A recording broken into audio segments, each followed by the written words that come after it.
এরপর মমিনুল ইসলাম রুবেল আপনি জানতে চেয়েছেন বাথরুমে উলঙ্গ হয়ে গোসল করা যাবে কি? বাথরুমে কিংবা টয়লেটে যেখানে আপনাকে অন্য কেউ দেখতে পাচ্ছে না এরকম জায়গায় গোসল করলে আপনি শরীরের সমস্ত কাপড় চোপড় খুলে বিবস্ত্র অবস্থায় গোসল করলে সেটি হারাম বা সরাসরি নিষিদ্ধ কোনো কিছু হবে না।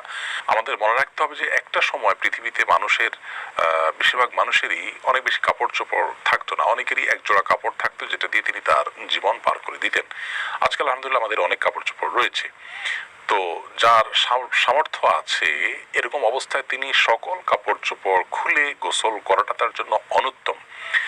একজন সাহাবী নবী আকরাম সাল্লাল্লাহু আলাইহি সাল্লামকে এই ধরনের একটি প্রশ্ন করেছিলেন, তিনি তখন তার জবাবে বলেছিলেন যে লাল্লাহু আহাক্কু আন ইউস্তাহিয়া মিনহু, কেউ একাকী আছেন, নির্জনে আছেন, তাকে কেউই দেখছে না, এমত অবস্থায় তিনি সকল কাপড় চোপড় খুলে ফেলবেন।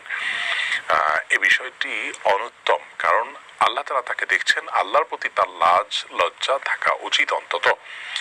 আর এটি নানান দিক থেকে আমাদের জন্য ক্ষতিকর বটে, মানুষের স্বাভাবিক লজ্জা এটাও কমে যায়। এজন্য একান্ত প্রয়োজন না হলে বাথরুমে উলঙ্গ হয়ে গোসল না করাটা উত্তম।